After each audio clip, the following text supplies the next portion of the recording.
Passaram-se 2 anos. Certo dia também o faraó teve um sonho. Sonhou que estava junto ao rio Nilo e que do rio subiam 7 vacas, de belo aspecto e gordas, que se puseram a pastar por entre os juncos. Logo atrás delas, outras 7 vacas subiam do rio, magras e de mau aspecto, e pararam na margem do rio, junto das primeiras vacas. Então as vacas magras e de mau aspecto devoraram as 7 vacas de belo aspecto e bem nutridas. Depois disto o faraó acordou, mas voltou a adormecer e teve ainda outro sonho. 7 espigas de trigo bem gradas e belas cresciam num único pé, mas logo a seguir nasceram outras 7 espigas vazias e secas por causa do vento leste. E estas 7 espigas vazias engoliram as 7 espigas gradas e belas. Nisto o faraó acordou e viu que era um sonho. Na manhã seguinte estava muito preocupado e mandou chamar todos os adivinhos e sábios do Egito e contou-lhes os sonhos, mas ninguém conseguia dar-lhe interpretação. Então o chefe dos encarregados das bebidas falou com o faraó e disse-lhe: realmente agora tenho que reconhecer que cometi uma falta. Quando o faraó se irritou contra mim e contra o chefe dos padeiros e nos mandou meter na cadeia do chefe da sua guarda, certa noite cada um de nós teve um sonho com significado diferente. Estava lá connosco um rapaz hebreu, que era escravo do chefe da guarda do faraó. Contámos-lhes os nossos sonhos e ele explicou-nos o significado do sonho que cada um de nós tinha tido. E tudo aconteceu exatamente como ele nos tinha interpretado. O faraó colocou-me de novo no meu posto e ao meu colega enforcou-o. O faraó mandou chamar José e foram a toda a pressa tirá-lo da masmorra. José cortou a barba, vestiu roupas novas e apresentou-se diante do faraó. O faraó disse-lhe: eu tive um sonho e ninguém o sabe interpretar. Ora, ouvi dizer que quando te contam um sonho tu és capaz de interpretá-lo.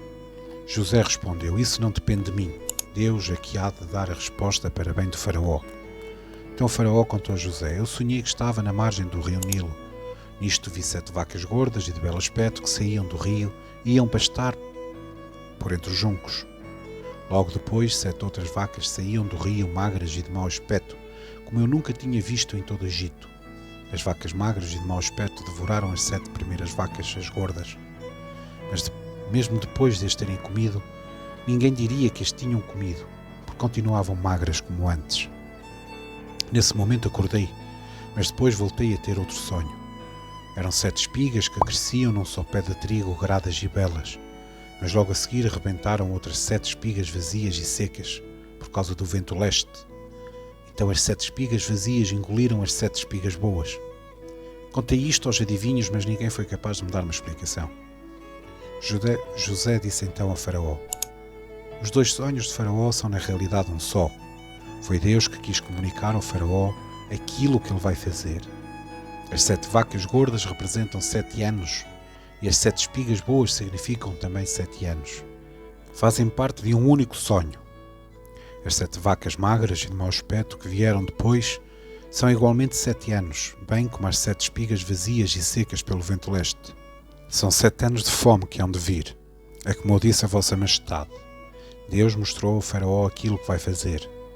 Hão de vir 7 anos de grande fartura em todo o Egito, mas depois virão 7 anos de fome.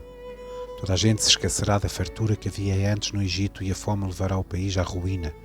Tão dura será a fome que há de vir depois da fartura de antes, que não ficará nem rasto.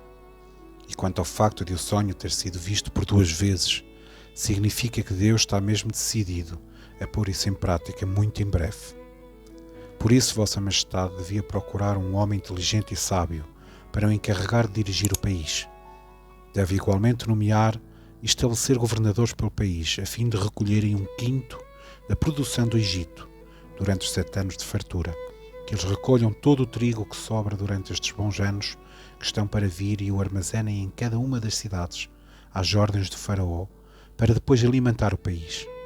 Assim haverá alimento em reserva para toda a gente, tendo em conta os 7 anos de fome que andam a assolar o Egito.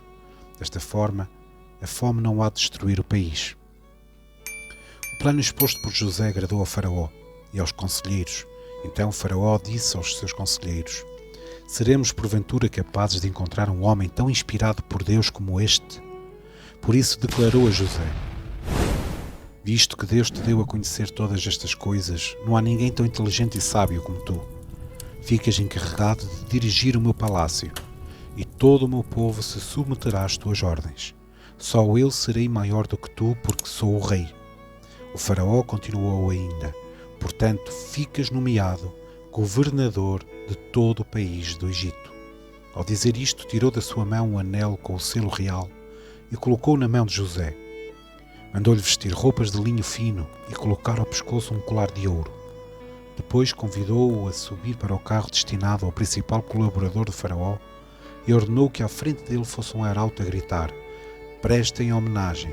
E assim José ficou nomeado governador do Egito.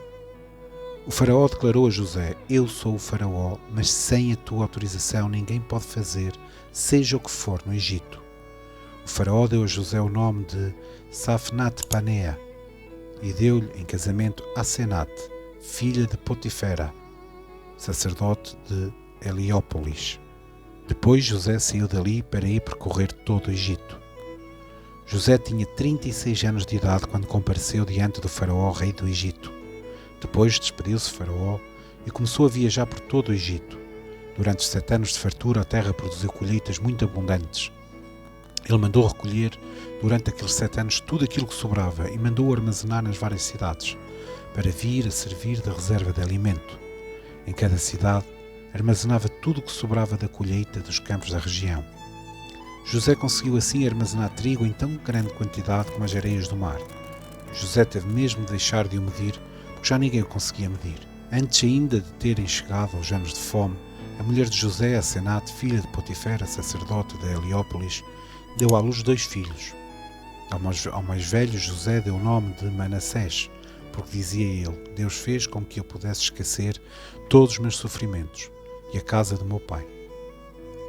Ao segundo deu o nome de Efraim, porque dizia ele: Deus fez com que eu tivesse filhos na terra onde vivia oprimido.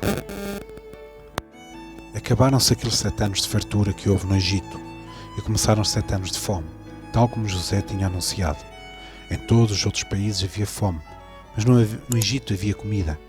Quando os habitantes do Egito começaram a sentir fome e foram pedir trigo ao faraó, este respondia a todos: vão ter com José e façam o que ele vos mandar. Quando a fome já se estendia a todo o país, José mandou abrir os armazéns de trigo para ser distribuído pelos egípcios, porque a fome apertava cada vez mais no Egito. Todos os países iam ao Egito para comprar trigo a José, porque a fome era enorme por todo o lado.